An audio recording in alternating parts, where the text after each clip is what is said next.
स्वागत है आपका एमएसपी द लर्निंग एकेडमी के यूट्यूब प्लेटफॉर्म पर।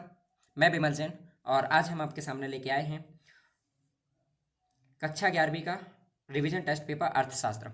और इसके दो क्वेश्चन हमारे बाकी रह गए थे, एक क्वेश्चन नंबर 20 और क्वेश्चन नंबर 22। क्वेश्चन नंबर 22 हालांकि हमने पिछले वीडियो में डाला था, लेकिन उसमें थोड़ा सा क्वेश्चन की भाषा जो है वो समझ में नहीं आ रही थी, तो मैंने आपसे बोला था कि मैं उसको नेक्स्ट वीडियो लेक्चर में प्रोवाइड करा दूंगा। तो इसमें हम लेके आए हैं, तो इसमें दोनों क्वेश्चन हम लेके आए हैं। और ये सबसे पहले इसमें क्वेश्चन नंबर 22 आ गया है, तो इसी से अपन शुरू कर देते हैं। तो सबसे पहले क्वेश्चन नंबर 22 का आंसर देखेंगे। क्वेश्चन नंबर 22 है आपका, मानव विकास के विभिन्न संकेतकों का उल्लेख कीजिए। तो क्वेश्चन नंबर 22 में आपको मानव विकास के जो संकेत हैं विभिन्न, उनके बारे में बताना है।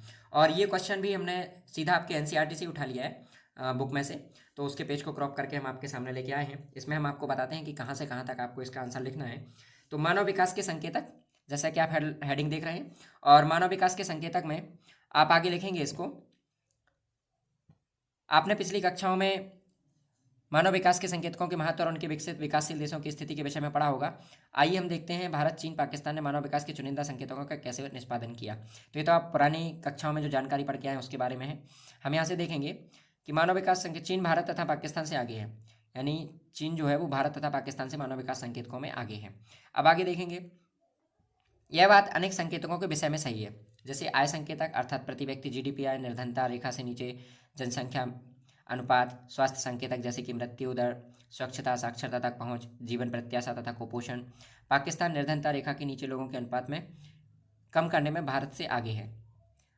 तो यहाँ पे ये संकेतक दिखाए गए हैं, किंतु ये दोनों देश महिलाओं को मातृ मृत्यु से बचा पाने में असफल रहे हैं, और ये चीन के बाद मातृ मृत्यु से बचा पाने में असफल रहे हैं।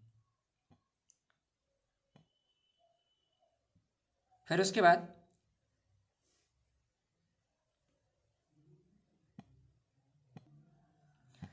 और इस तरीके से ये मानव विकास संकेतकों के बारे में है।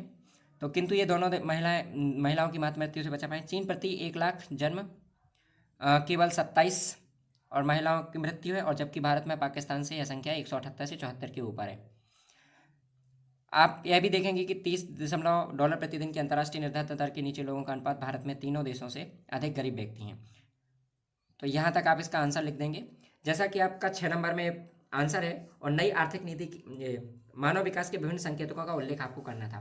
तो अब चूंकि आपके टॉपिक में मानव विकास के संकेतकों का डायरेक्ट उल्लेख नहीं है, तो या तो आपको वो क्वेश्चन में समझ में आ गया हो तो आप उसमें से लिख सकते हैं, या फिर आपको इस क्वेश्चन से जो क्रॉपिंग हमने आपको डाली है इसमें, इससे कोई आइडिया मिल जाए तो आप इससे लिख सकते हैं। अदरवाइज आप इसको भी पूरा लिख दें तो कोई दिक्कत नहीं। तो आप यहाँ से और यहाँ तक पूरा आंसर लिख सकते हैं, तो इसमें आपको ये कंप्लीट हो जाएगा। अब इसके बाद हम देखेंगे प्रश्न क्रमांक 20 का आंसर, क्योंकि प्रश्न क्रमांक 20 का आंसर पिछले वीडियो में छूट गया था, क्योंकि उसमें हम नहीं करा पाए थे। तो इस लेक्चर में प्रश्न क्रमांक 20 का आंसर देखेंगे। और प्रश्न क्रमांक 20 का आंसर है आपका 20 क्वेश्चन है, नई आर्थिक नीति की आवश्यकता क्यों पड़ी, विवेचना कीजिए। तो यहाँ पे हमें नई आर्थिक नीति के बारे में देखना है कि आज़ादी के बाद जब हमने न्यू इकोनॉमिक पॉलिसी बनाई, तो आखिर उस इकोनॉमिक पॉलिसी की हमें आवश्यकता क्यों पड़ी और कैसे हमने वो इकोनॉमिक पॉलिसी बनाई, तो उसके बारे में हमें देखना है।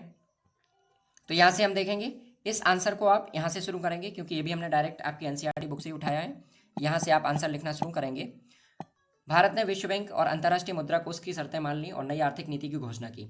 इस नई आर्थिक नीति में व्यापक आर्थिक सुधारों को सम्मिलित किया गया, और इन समस्त नीतियों का उद्देश्य अर्थव्यवस्था में अधिक स्पर्धापूर्ण व्यावसायिक वातावरण की रचना करना तथा फर्मों के व्यापार में प्रवेश करने और उनकी समृद्धि में आने वाली बाधाओं को दूर करना।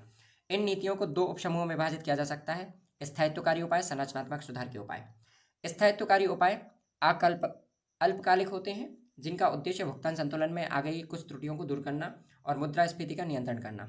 सरल शब्दों में इसका अर्थ पर्याप्त विदेशी मुद्रा भंडार बनाए रखना और बढ़ती हुई कीमतों पर अंकुश रखने की आवश्यकता थी।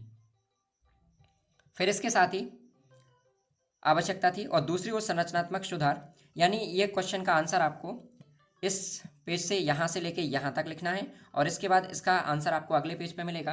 तो उस पेज पे हम स्लाइड ले चलते हैं, और ये आपको इधर मिला। वे दीर्घकालिक उपाय हैं जिनका उद्देश्य अर्थव्यवस्था में कुशलता को सुधारना, अर्थव्यवस्था के विभिन्न क्षेत्रों की अनियमितताओं को दूर कर भारत की अंतर्राष्ट्रीय स्पर्धा क्षमता को संवर्धित करना है। इस दृष्टि से सरकार ने अनेक नीतियां प्रारंभ